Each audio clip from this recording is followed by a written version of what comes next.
Us on to reports and updates. So one thing I wanted to make sure to let everyone know is that we have scheduled meetings for Monday the 22nd, Monday the 29th, and Tuesday the 30th. We do not have a meeting scheduled for the 24th. I have heard a couple of commissioners be confused about that, and so I wanted to just make sure everyone knows. We don't have a meeting next Wednesday. We don't have that meeting, but we do have all of the rest. Everyone have that on their calendars, in their minds. Great. Okay. The other thing that I wanted to let folks know is that after we are done with all of the proposals that are before us, our next order of business is going to be talking about our for and against committees. So be thinking, especially if you would like to be a part of that. Think about which committees you're interested in. If there are members of the public you'd like to nominate for those committees, we want to make sure we are able to provide the auditor with information about who can be a part of those for and against committees. And then we will also need to decide the language that will go to the council and executive for any proposals that we would like to send to them. So just know that's the work that we have ahead. Doesn't end with the proposals. We've got some more things to do. All right, those are my announcements or updates tonight. Do we have any legal? Okay. I saw Commissioner Likens first. So that takes us on to potential action on amendment proposals. We have no specific order. It's just taken them by motion. So Commissioner Oh, sorry. Yes. Yep. That is my error for not fixing my more scripted piece. So yes, C18 is where we'll start. What was that, Commissioner Likens? I thought I heard Commissioner Layton is here. Yes. Yeah, no, just making sure we started off where we left off. Yes. No, that is my mistake. I was doing too many things all at once this morning. All right. So we will start with C18, which is where we left from our conversation yesterday. And Commissioner Likens, over to you.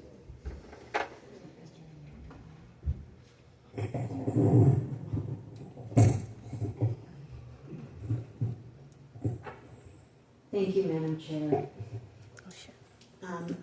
I am proposing an amendment to C18. Our clerk has copies that I will get passed out. And then it needs to be a motion. Oh, yes, thank you.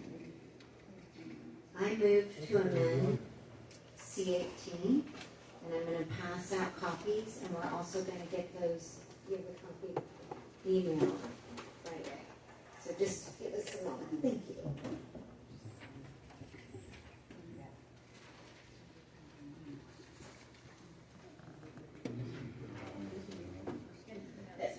We will get that on the screen if we have, as soon as we possibly can. There are just a couple of systems that has to get through first. I'll give a minute so that those can get passed out. And it looks like we have quite a few extra, so we should be able to get it to folks in the room as well. Great. Yeah, I've got one, so. Oh, Carla, thank you so much for hustling around to help get those out to people. Thank you. We appreciate it. No problem.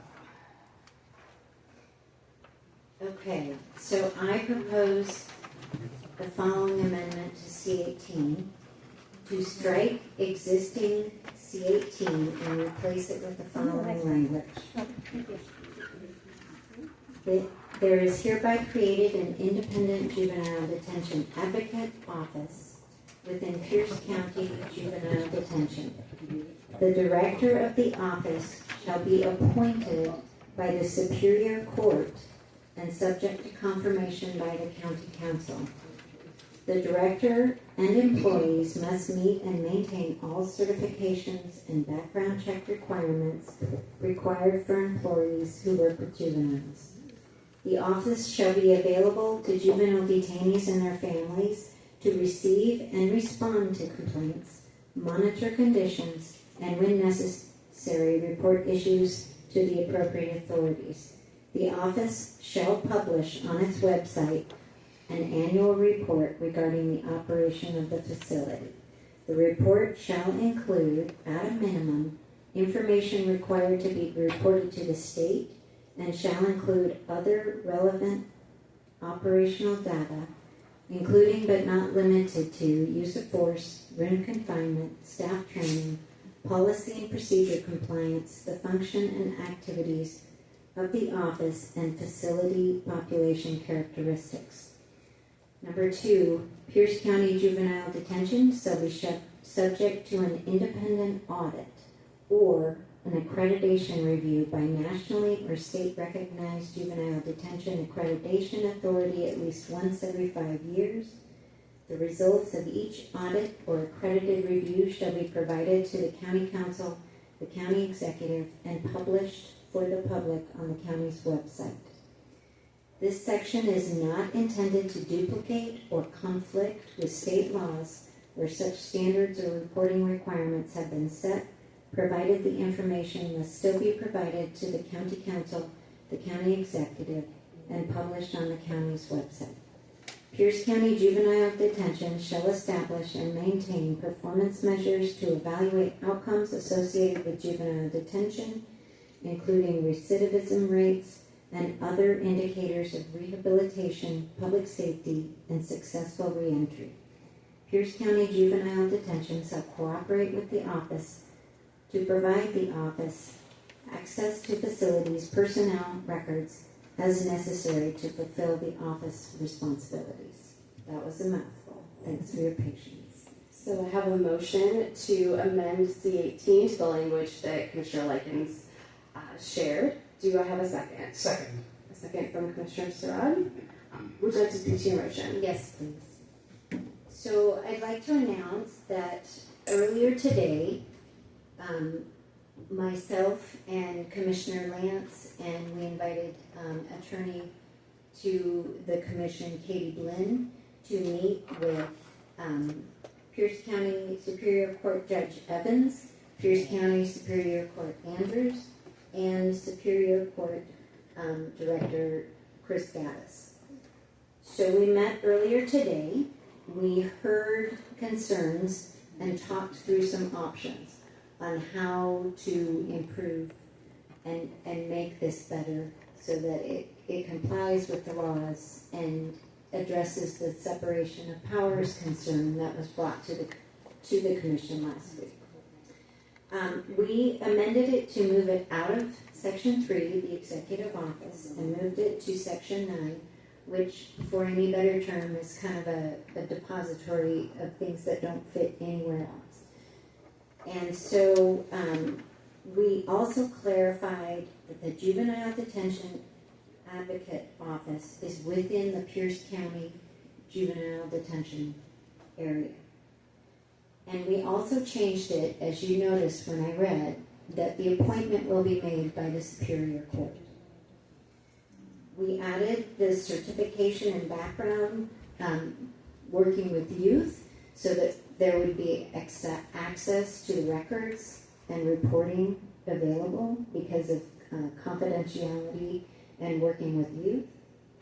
We also discussed potential costs, and there is also the annual report in there so that they can look at what the work of this office is and make adjustments to, for example, FTE or other concerns with costs. And we also discussed how these costs can prevent the ongoing costs of potential litigation and insurance premiums, and that this would be a prevention in the long run and continuous quality improvement. The two judges spoke and seemed quite amenable to having the appointment done under the courts, and it does address the separation of powers.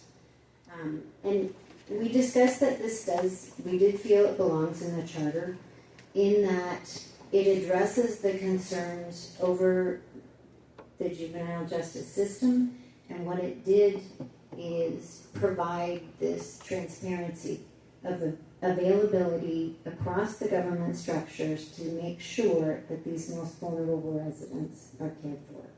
And it felt like a good start. So I'll let Commissioner Lance, I'll let her be called on by our chair, but those are my comments. in order, Commissioner Heatherington.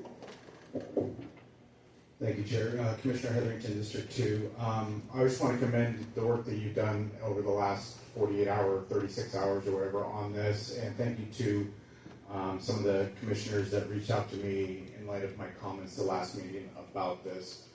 This is, in my opinion, kind of night and day, and I think it's something good to move forward into the charter, or to the people to vote on to place into the charter. I love the fact that you talked about the insurance premiums and how this can actually get offset, the cost of this can get offset by insurance premiums or the liability to the county. I think every person in this room is probably feeling it, the insurance costs every single day, their auto insurance, their homeowner's insurance, all the insurance. I'm sorry, we need insurance reform, right? And the county's probably feeling it in a much, much larger way with the price that they're paying for insurance. So I'm definitely, again, I appreciate the work on this, and I would definitely be for the amendment moving forward. Vice Chair Lentz. Thank you. Oops, I'm not supposed to touch the microphone. I did it, even though I was admonished not to. I am speaking in support of this amendment, Martha Lance, District 7. The reason that I think that this amendment gets to the concerns that were advanced at the last meeting was touched on by Commissioner Likens, the separation of powers concern about the office of the executive appointing appointing somebody to head the juvenile detention office is addressed by having that appointment be given to the courts. And the other thing that I wanted to say is that the reason that I think this needs to be in the charter goes also to the separation of powers concerns. What separation of powers absolutely does mean, as has been brought up by some of the folks in public comment tonight, is that one branch of government cannot direct another branch of government. So that's the reason why I feel really strongly that the basic accountability measures that this proposal addresses, having a requirement that the Office of Juvenile Detention be available to detainees and juvenile detainees and to their families to hear complaints and concerns, and that office publish a report annually on the operational state of the juvenile detention facility. That can't happen unless we put that in the charter. Sure, it could be covered by an MOU or an agreement between the executive and the courts, or as a directive of the council that the court agreed to. But those types of directives are only as good as the parties to them. These requirements for accountability being measured and documented and revealed to the public by putting that in charter, that enshrines it and that it ensures that it will continue regardless of the political actors and the judicial players who come and go. The second part of the amendment in Section 2, it places requirements on the juvenile detention facility itself. And these requirements are not onerous. They're pretty simple. It's that they be subjected to an independent audit or an accreditation review, one or the other, some sort of function that goes in and takes a look at the operations of the detention facility and measures it for best practices against other types of peer facilities, and that the results of that audit be provided to the public and it be provided to the council and to the executive. It's not intended to duplicate or conflict with any such existing requirements for similar audits. What it does say is that the things that need to be audited, if they're covered by an existing auditing function, that's great. It's not intended to duplicate or conflict with that, but those results need to be made public and they need to be provided to the people, and they need to be provided to the executive and to the council. And finally, it requires that the juvenile detention facility, its operations, would cooperate with the Juvenile Detention Advocacy Office for access to facilities, personnel, and records, so that the office can fulfill its function to be available to families and to children who are being detained to address complaints, concerns that might be brought to them. So for those reasons, I think this is a really good replacement for what we started with. It accomplishes all of the things that were important to me in the original amendment, and it does come with the concurrence of the Superior Court. And also, when we met with them, they said, as they said to us at our meeting the other day, that they want to comply. They are not bothered by the requirement to meet these accountability measures and to make them transparent and available to the public. What they were concerned with is where that direction was coming from. And I think that we've rectified that. So for those reasons, I'm going to be voting in favor of this amendment and also in favor of moving the revised C-18 to the ballot. Thank you. Commissioner Rogie?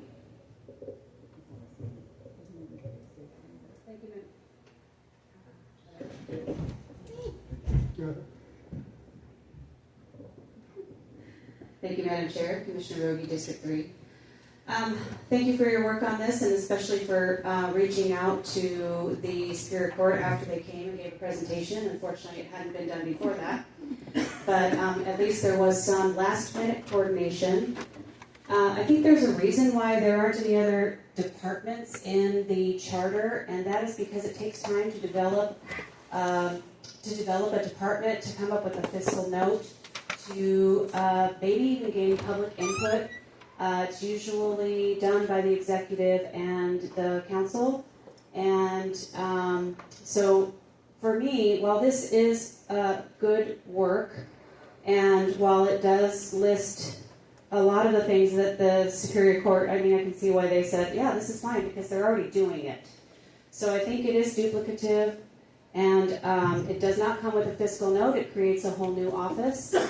And I think that this is still not necessary because they are held to such a high standard. This still creates an unnecessary bureaucracy and new costs. There are existing state laws, court oversight, and juvenile justice reforms already provide accountability. So I believe this is duplicative of current mechanisms, and it's very lengthy, it's very detailed. In 10 years, are these really going to be the criteria that we want to hold our juvenile system to? I'm not sure. But I don't know why we would put something like this in the charter where there isn't flexibility. So, in my opinion, this, while it is better, and thank goodness it took it out from under the executive's office, as so many of the other proposals have been, while it is better, it's still not an appropriate amendment for the charter. So it maybe there could be a high-level listing of the Superior Court will create a juvenile detention advocate office of Pierce County, and then leave it at that and let them do it with their expertise, not in 48 hours where they talk to the Superior Court one time. So I still am a no on this, even though the amendment's better. I'm a no, and the reason is because it is duplicative in my opinion, and a fixed charter mandate for specific oversight structures limits adaptability to changing needs and best practices. So I'm a no. Thank you. Commissioner Molesky? Can you hear me? Can, yes. Sorry. What is the matter? Although it sounds like Can you there's, hear me? we can, Commissioner Molesky, it does sound like there's some background noise, but. Yeah, I'm trying to be in a little corner. Give me one moment. Okay. So, may I ask a question during this time here as well for the discussion? You can have a point of inquiry, but then it kind of depends on who the inquiry is to. We might then need to go to a commissioner. The point of inquiry is with Commissioner Liken. So since it is a new amendment and quite a bit of different language, I will allow it. I appreciate you on that. Basically, I was just trying to get some confirmation. Commissioner Liken, when he spoke with the group of people, especially Gaddis there, so basically what it looks like, it's basically aligned to what they're doing. and especially with the letter that Gaddis has written and distributed out to the commissioners. So I'm understanding that they are at least in agreement that everything's aligned with the same language and they don't mind this going forward. Am I understanding that correctly?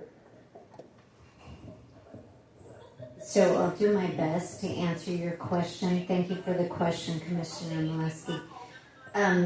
So we had the discussion talking about moving it, the appointment, and we showed an example of the proposed amendment. It wasn't exactly what you have before you, but it was quite similar. And we talked about changing it from the executive office to the judicial office. Both of the judges in attendance expressed what I would describe, and Commissioner Lance, feel free to correct me, but described acceptance and that would be a better way forward. There was some discussion about the letter that was sent to all of the commissioners from Gaddis, and he sent that to Commissioner Lance and I before that meeting, and that is the same letter that he sent before that meeting.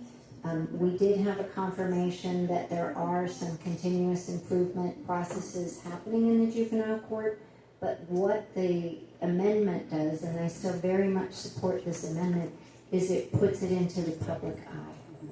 Thank you. I just to address the point of inquiry, I would just like to be completely transparent. I don't want the body to believe that we came away from that meeting with the Superior Court saying, absolutely, please go for this, we think it's the best thing ever. What we established were their concerns, and we established a way that we would be able to address it around the appointment. But I don't think it would be accurate to state that they were without, that they said, oh, everything's fine, don't worry about it. So if we can please remember to take any side conversations outside, because actually a lot does get picked up by these microphones in this room. Commissioner Rourke, over to you.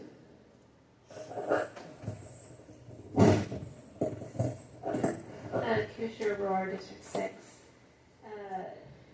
So, thank you for going and speaking to the juvenile courts and the court system. It's frustrating the way this amendment was really forced upon a totally different branch of government from another branch of government. And we could feel the tension in the room Monday evening when they were here. So I am grateful that there is some collaboration. I am still confused, and I do appreciate your clarity, Commissioner Lance, just saying that you walked away with some agreement, but not full agreement or support.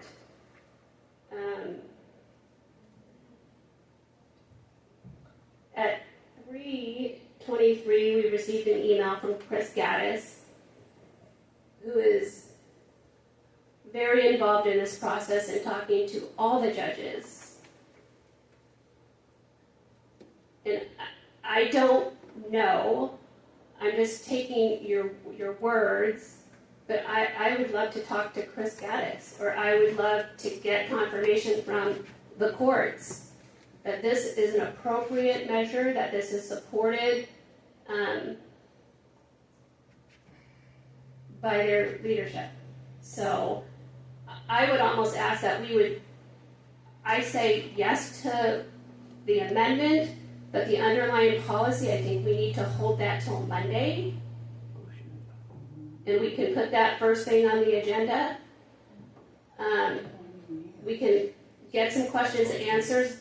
The public can consume this, try to understand it, and maybe support it as well. Because I believe the intent is good. I share Commissioner Rogi's concerns about duplicity. Yeah. So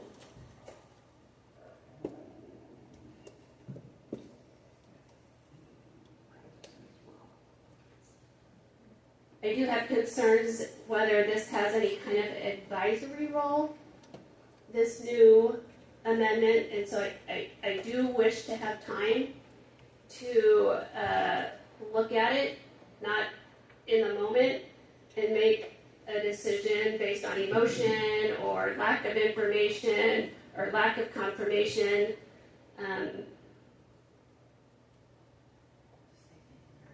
But to be clear, RCW 13.04.35 states that the juvenile court shall be administered by the Superior Court. That is the legislature's default role. That statute provides specific exceptions, including local agreements, certain regional consortium arrangements in counties with populations for over 1 million operating under RCW 13.20. And that distinction matters. I think there's been some moving parts, so I'm not going to kind of go over my prepared speech about talking about no on C18. I do think that if this is something that is supported by our court system, this is also something very much more appropriate, not in a permanent charter fix, but this goal can be preserved through an MOU, a Memorandum of Understanding or Intergovernmental Agreement, which would be a much cleaner solution. RCW 13.04.035, emphasis on judicial administration of juvenile court services. An MOU allows cooperation without altering governance or creating separation of power questions. So what the parties could do with an MOU is they do information sharing to include annual, semi-annual reports of juvenile justice trends, detention population statistic, recidivism, and diversion data, youth service outcomes. They do regular coordination meetings, to include Superior Court representatives, juvenile court administration, county executive representatives, county council representatives, advocates, human services, behavioral health representatives. The MOU would include strategic planning to include juvenile justice improvement initiatives, alternatives to detention, mental health and substance abuse resources, transition services for youth. An MOU would include budget consultation, early discussion on budget needs, capital facility planning, staffing trends, state fund opportunities. An MOU would include community engagement, which would encourage public forums, stakeholder advisory groups, youth and family feedback. And an MOU is the preferable method forward for something like this. I think it's great that there is now some collaboration. It shows that there is hope for achieving the transparency, better outcomes, but it does not need to be embedded in a permanent oversight structure in the charter. Thank you. Commissioner Layton? Good morning from Berlin, everyone. I'm glad I could be here as a dedicated commissioner. Commissioner Layton, District 7. I appreciate Commissioner Likens and Lance on their work in the last 48 hours on trying to make this a workable provision. A lot of the things that Commissioner Rohr outlined are not provided to Pierce County because that RCW, as referenced, is for counties over 1 million or more. And I believe in conversations with the county before, they have tried to do MOUs. They have tried to work with them, and they have not wanted to. So I really appreciate Commissioner Lance and Likens in working today with the courts on this provision and providing some oversight in ensuring. At the end of the day, I just want to say, at the end of the day, this is about kids in custody, right? And making sure that the liability for the county is as low as possible. And so I just really appreciate the work that has been done, and I support this amendment and the underlying proposal moving forward. Thank you very much. Commissioner O'Leary. Thank you, Commissioner O'Leary, District 1. I still have some concerns. I appreciate the effort and reaching out to the courts. I do wish this would have occurred early on so that we wouldn't be at the 11th hour dealing with this. Part of my questions include, while it has been stated that this doesn't cross over the separation of the three branches of government, the executive, legislative, and judicial, where the Superior Court will be appointing people to the Juvenile Detention Advocate Office. There's still a confirmation by the County Council, and I'm not clear as to why that would be the case and how that interplays with the separation of the branches of government. So I would like clarification on that. And I also have many of the same concerns that have already been voiced, so I won't repeat those. I think that we really need to make sure that we are not duplicating efforts, spending money, and creating departments that aren't necessary, especially if these things are being done by law. And that's where I think there's a huge difference that we all have to consider. When something is law, that is different than a department having some kind of a function. And I think it holds everyone to a higher standard. So I would greatly appreciate hearing from Chris Gaddis or somebody at the judicial branch to explain their level of support, if any, for this, as opposed to maybe an acceptance or a tolerance of this through their lens as the judicial branch. Because I'm not clear how supportive they are. I think the oversight, transparency, and care of everyone is important, especially our youth. So in no way do I want to see that slighted. I think it's extremely important. But I'm not sure this is the right vehicle. I'm not sure it's in the right place in a 10-year document, eternal document, only reviewed every 10 years. And so that gives me grave concern. So with that, I'd like to make a motion to amend the amendment to, well, let me say it differently. I'd like to make a motion to suspend this until our Monday meeting, and in the meantime, at least get a written response from the judicial branch as to their level of support for this amendment. So I am hearing a motion to suspend discussion of C. Commissioner Layton, did you have a point of clarification? Yeah, point of order. The motion is to postpone the amendment, which I am not 100% sure you can postpone an amendment. If Susan Long is on, I would ask her to realize that we're in the middle of an amendment of a main motion. Well, can we suspend it? We've suspended others. So it's the difference between we are in an amendment. Currently, we might need to get back to the main motion. And that is a question. Susan Long, you see that you are online. Can you clarify?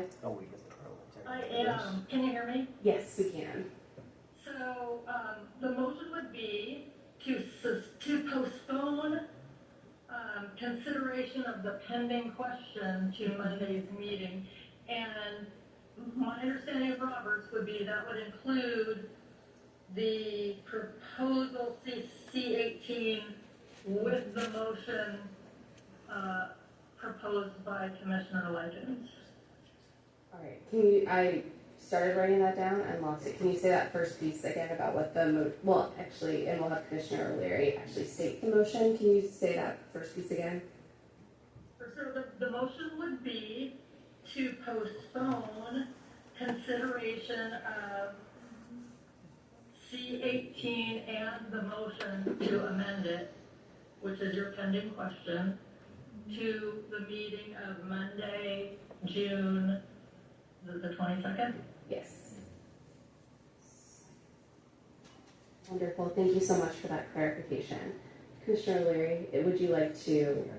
I don't think I need to restate it. That is exactly what I'm asking for. All right. So In addition, I would like to hear from a member of the court as to their level of support or issue with this. So we In can't. that meantime.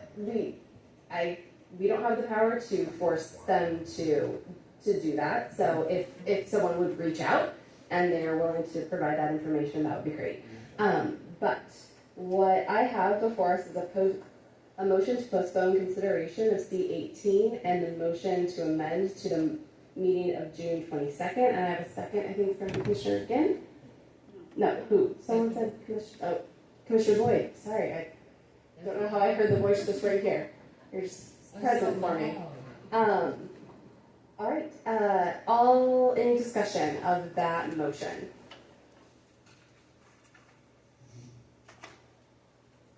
Commissioner Likens. Thank you, Madam Chair. I just, in a quick statement, want to say that I can't think of any other amendment that we as a group, which we're a unique group and that we're elected and we propose things to go to the voters. We don't make these decisions, but I can't think of any other amendment where we looked for the approval of the body to whether or not our amendment was acceptable to them. Because I believe the work of a commission is for us to come up with what we think is most important for the ballot, aside from outside interference. Thank you. Commissioner Fletcher. Understand. So on to Commissioner Layton. Is your hand for the? Yeah, this motion, yeah. Great. On to you. Yeah, I agree with Commissioner Lincoln. We can keep kicking the can down the road. There are several commissioners, including supporting this motion, that have stated that they have talked to the executive branch or the auditor, and that they support it. And in hindsight, some of those weren't necessarily as true as presented, but we took it for face value and we moved forward.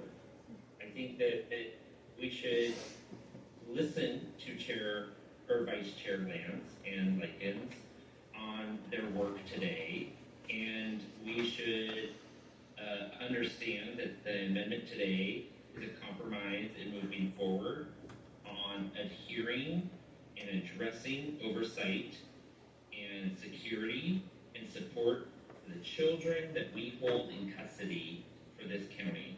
So I am asking my fellow commissioners to reject this postponement and let's move forward with the work before us. Thank you. Commissioner Stroud. Thank you, Madam Chair. Commissioner Stroud, District 5. I'm going to be a respectful no vote on this amendment. This proposal C18, it's been out in the public for several weeks, if not a couple months now. It is the duty of this body, when we have concerns with the proposal, to seek information about it, to make potential edits to it. And at this late hour, especially after we have already punted the discussion, another meeting till today, it's now time to deal with it. It's time to address the proposal. It has been meaningfully revised. I think it addresses the most urgent concerns of the courts. It's already been described as being duplicative. I'm not sure what will be accomplished waiting one more meeting to discuss a proposal that could potentially be duplicative. It's, in my opinion, time to decide. Commissioner Ginn. Oh, no, you didn't have your card up. Why do I keep? Oh, okay. Then over to Commissioner O'Leary. Thank you. Commissioner O'Leary, District 1. I think, again, I'd like to state that we are not dealing with a department. We're dealing with another branch of our government. And to get their input, to make sure they voice support or objection or concerns is critical because they are a branch of our government. They are not a department. And I think that is very concerning that it seems that that gets lost. Secondly, to put this into the charter is also concerning. It is a 10-year document, or reviewed every 10 years, as we all have stated, and an eternal document. And I think that there's questions here that we don't have the answers to. And as far as duplication, yes, I do believe this is still duplicative. And that is part of my concern. We should look at things with a level of fiscal concern. We should look at things with efficiency, along with safety, transparency, and care. And unless we get all the information, I don't think that we can make informed decisions. Commissioner Strickling is the one that asked for this to be delayed for a period of time, and I think that was appropriate. We delayed it based on the amendment at that time. Now we have an amendment to the amendment that's just been handed to us. So where is the difference? If we are going to be discerning, we have to have information. And if we don't have information, we're guessing. And I don't want to lead with emotion here, because I want to put the best of the best in front of the people. And I want to make sure that when we do that, we can give them clarity as to what this is going to do. And I don't think we can do that today by taking a vote. I appreciate Commissioner Surratt's comment.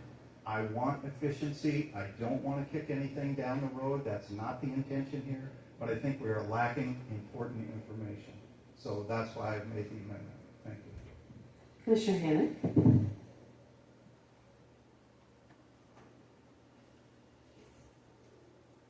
There we go.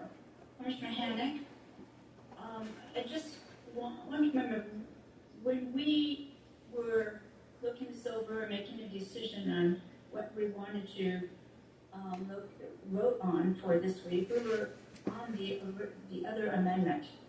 Now we're looking at a new change, and we just were wanting more time to digest it.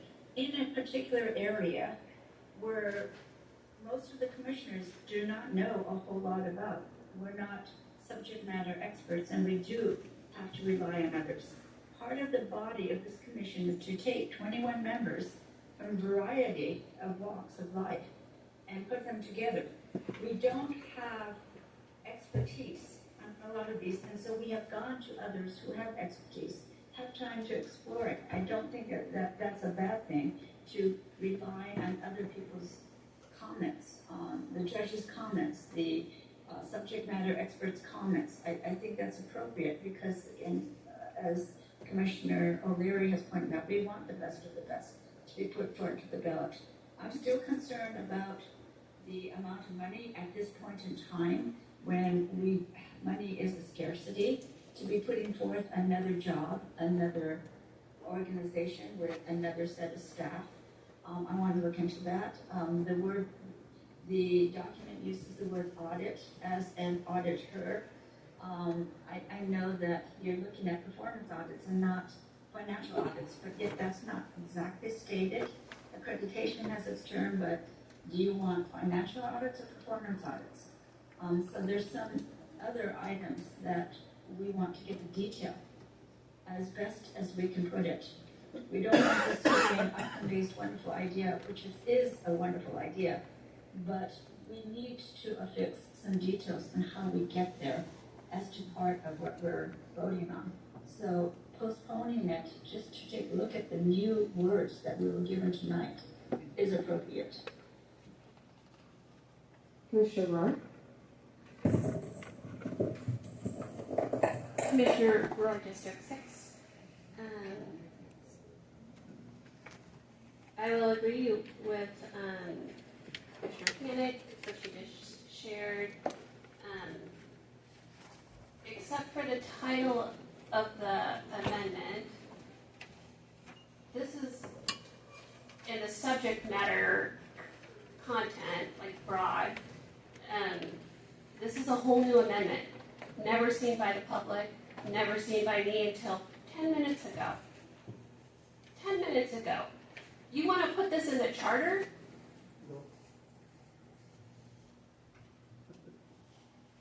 This is all new language. Can we please have respect for our public and for the separation of powers, for respect for equal branches, treating them fairly?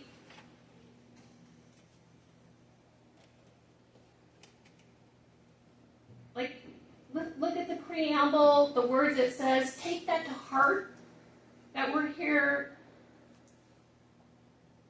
for the people. It's inherent in the people. And so, I'm going to urge the body to support the amendment, not because we want the courts to come back and say, we love this. Because I'm sure they're not going to do that. I don't think they hate it. I think they're going to say, this is much better.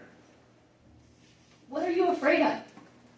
But 3:45, the courts are saying, do not support this. That was 3 hours ago. I haven't seen anything.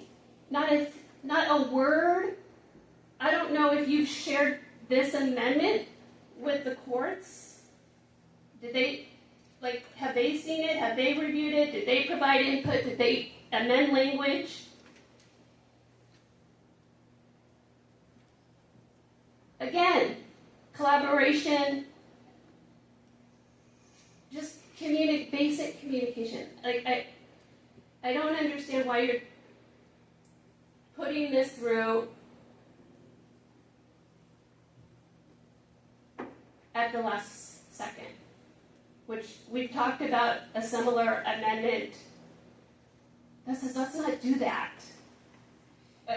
Let's have integrity in the process.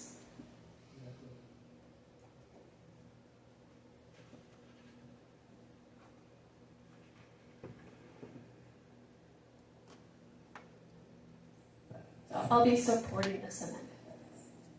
Commissioner Rydell Kelly.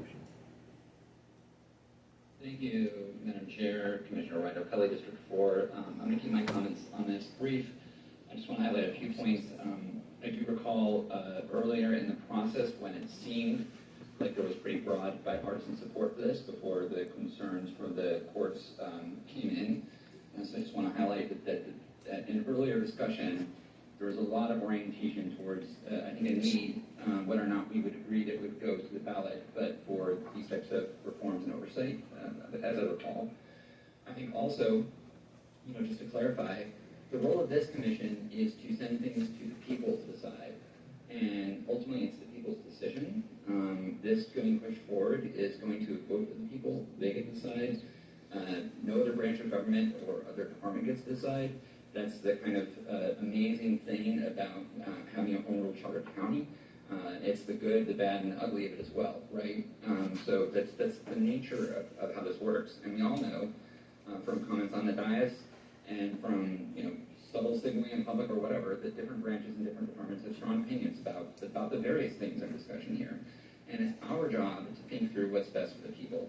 I would just like to remind everyone of that. Finally, we agreed at the last meeting that we would allow for amendments up through next Monday. Originally, it was supposed to be through yesterday, and that was broadly supported by the majority of the commission, I think the significant majority of the commission, precisely because we needed to rework things and make them the best possible.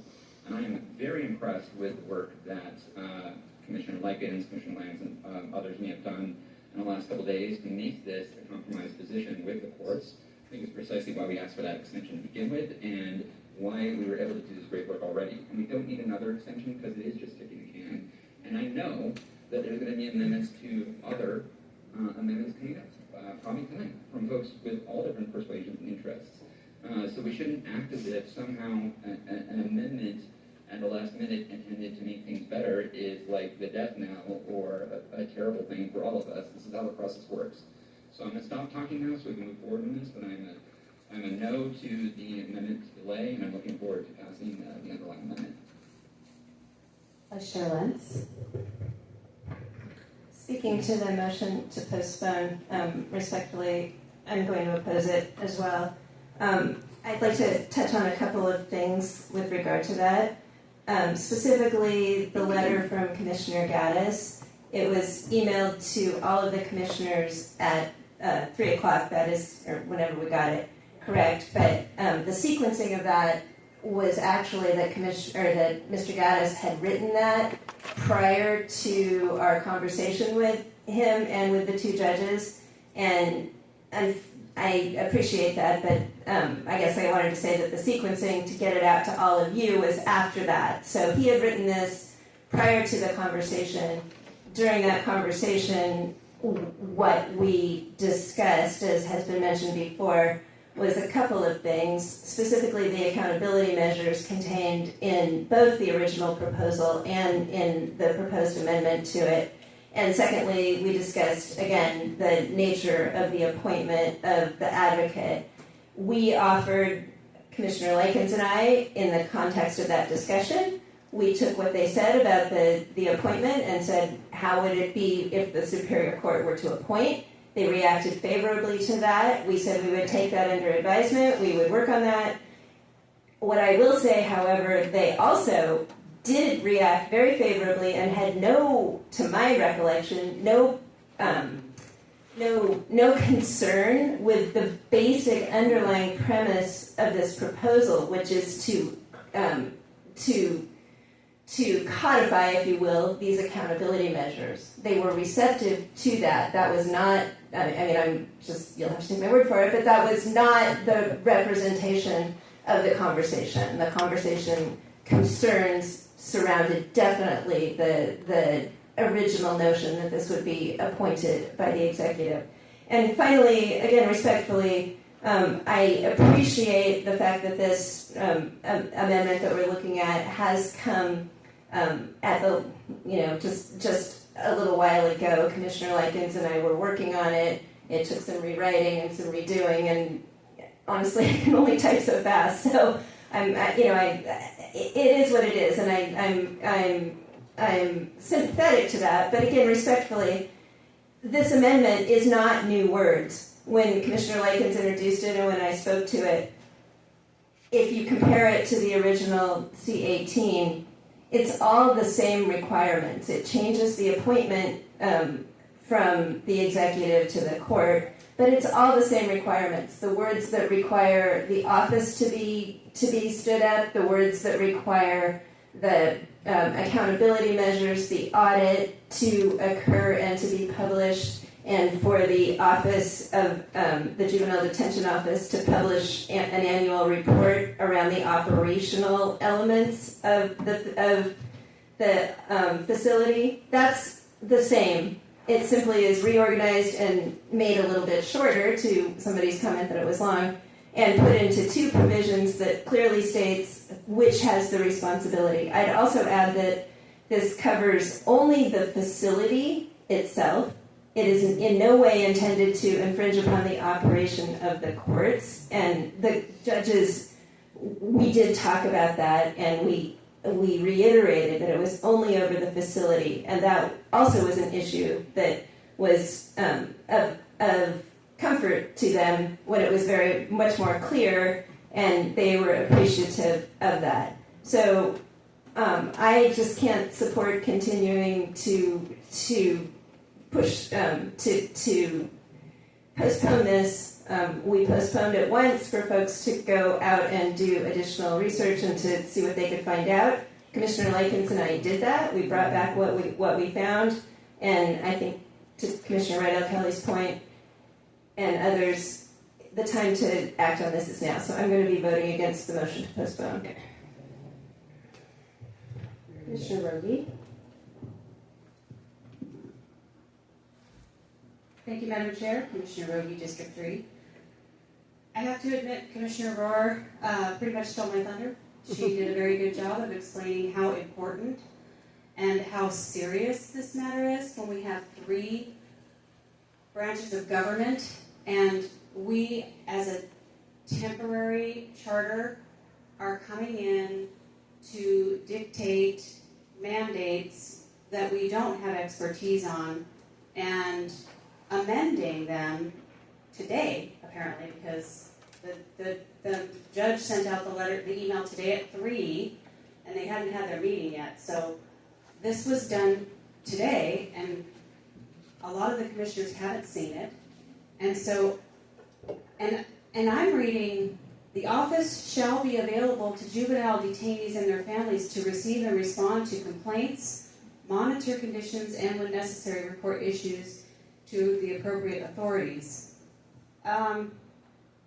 That doesn't say facility related, and I think by writing something that we don't fully understand the operation of the facility, or we don't understand the operations of the Superior Court, and coming in and putting something in the charter, we can have unintended consequences. So at the very least, I would like to support pushing this until Monday. But again, I will be a no on this all the way around. Even though this amendment is better, I just can't support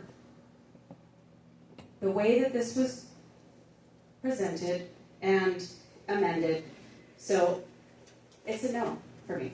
And I support moving it to Monday so that the public and myself can look into it further and have a better understanding of what this amendment says. Thank you.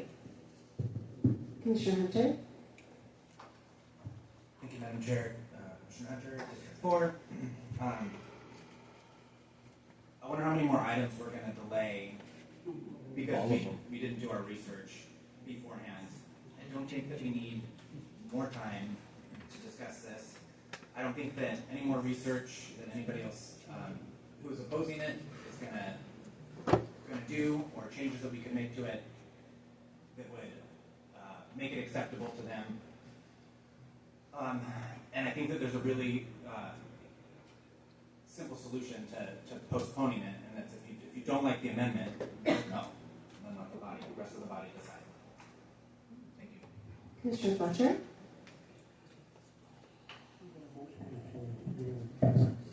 Thank you, Madam Chair. Commissioner Fletcher, District 5. I am in favor of this motion to postpone, albeit briefly, to consider the new developments. These developments are substantial, and admittedly they are an improvement.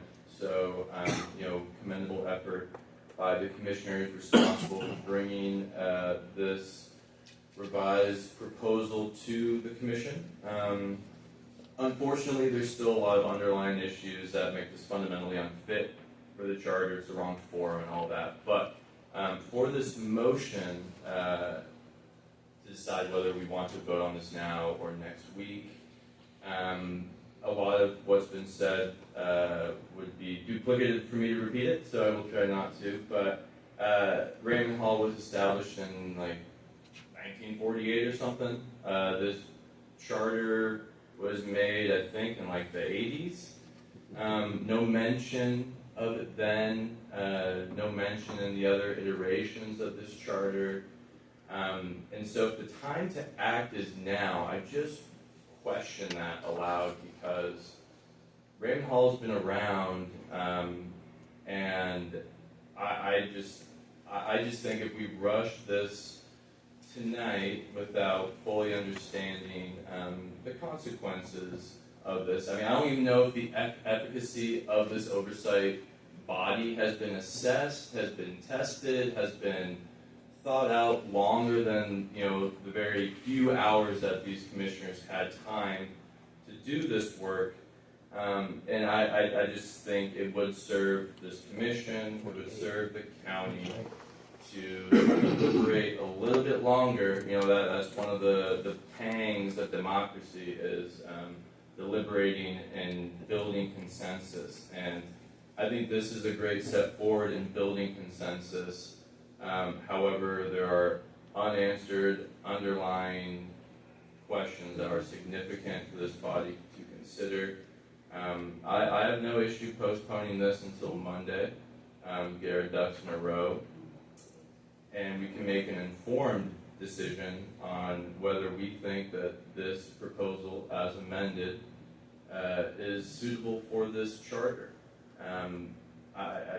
And so I'll basically leave it at that. But I am in support of postponing this, just so we have a few more, I guess, hours, days to fully understand whether this proposal as amended is going to make a positive impact, if it's appropriate for this charter, and several other questions that need to be addressed before a final vote to the people. Thank you. Commissioner Lewis. Yes, Commissioner Willis, District 3. So I'm getting used to the online stuff here. Never done that.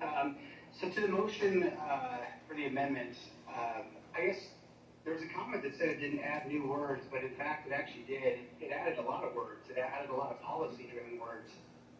And the amendment gets deeper into the operational detail, employee certification standards, background checks, staff training, policy and procedure compliance, functions and activities of the office, and detailed reporting competence. They're not structural rules that work basically sound in C18. These are essentially management rules. It looks more like ordinance and administrative policy than structurally does, but to the point, it added a lot.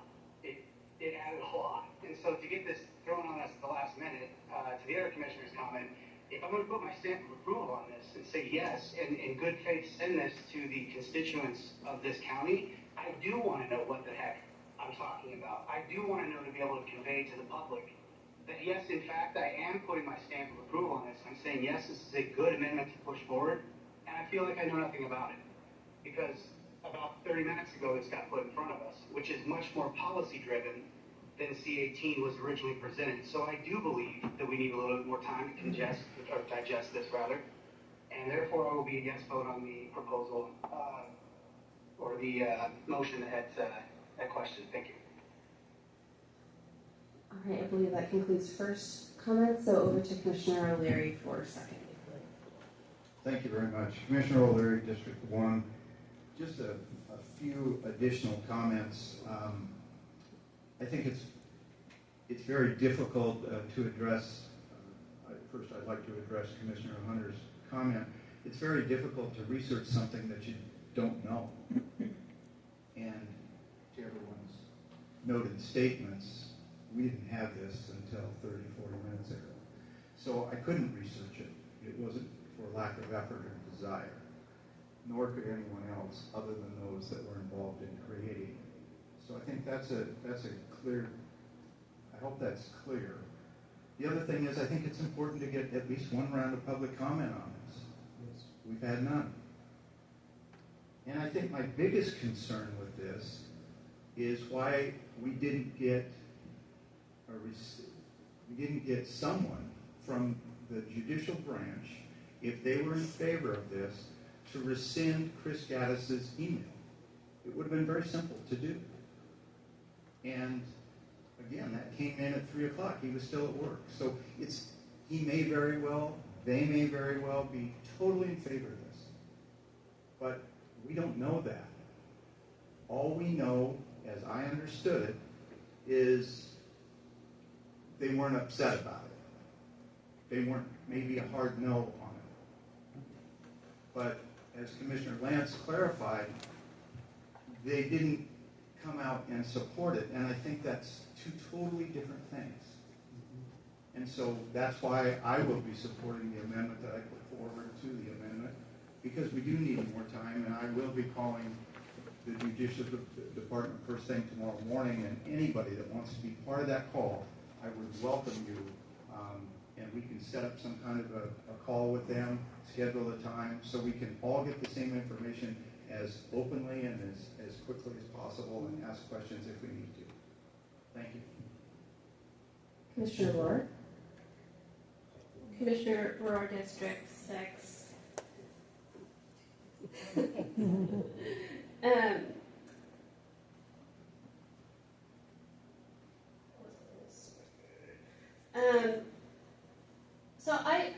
talking to Chris Gaddis when this amendment came before us because I didn't understand how, the separation of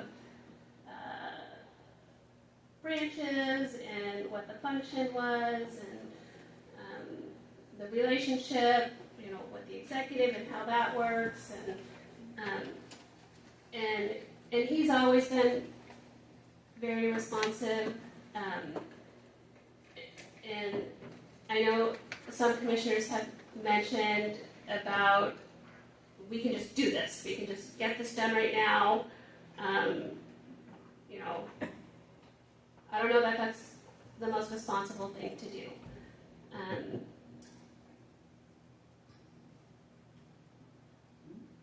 He's been available from day one since this amendment dropped, and so have other judges.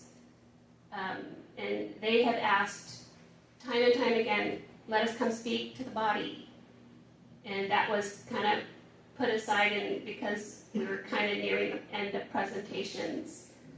And we said, okay, let's just wait until we get to the point where we're doing these final amendments. And so they got, a fraction of what every other presenter was able to come and provide to the body. From minimum, everyone else got half an hour to an hour and 15 minutes. And they had to cram whatever they could into 10 minutes, and they were very cordial, very respectful, trying to be informational. But they've always been available.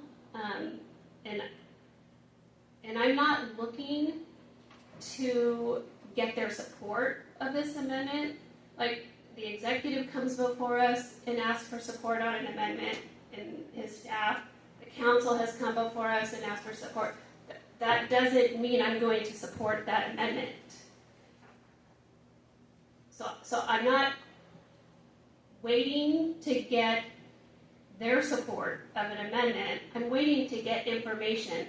Like, total new facts have been revealed to us, and there's no way to validate when they've been very communicative. I think the other evening there were 4 judges in the room. I don't think those judges were part of your conversation or not. I'm not sure, but I don't. Yeah. So there are judges that all came the other night to oppose C-18. There's 20, I don't know how many judges there are in Superior Court judges, 23, 24. But it does require consensus, like the RCW, if you have a population over 1 million, then the state allows for modifications to happen with juvenile court, with the executive branch or the council through ordinance, which is what King County did. And there is no other avenue if you're under 1 million to do that. It would violate our state constitution, which is why they, our court said this is not okay. We want to support transparency and so forth like that. So I believe that is all still true, that they want that. But this body deserves a response from them.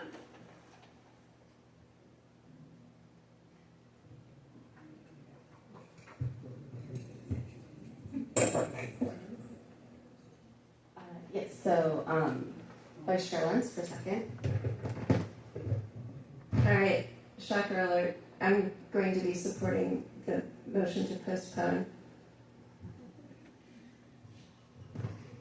Cool. All right, I believe that concludes all discussion on the motion to postpone consideration of C-18 and the motion to amend to the meeting of June 22nd. So we will take a vote on that. So all in favor of the motion to postpone consideration of C-18 and the underlying, C18 and the motion to amend to the meeting of June 22nd, please raise your cards.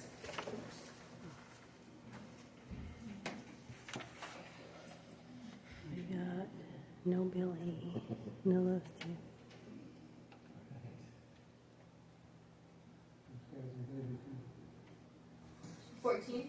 All opposed, please raise your cards.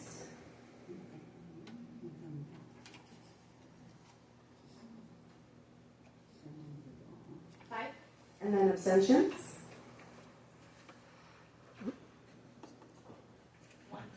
That motion passes, so this discussion will be brought back on Monday, the 22nd. Madam Chair, can I request a 10-minute recess, You're please? right in my line of thinking.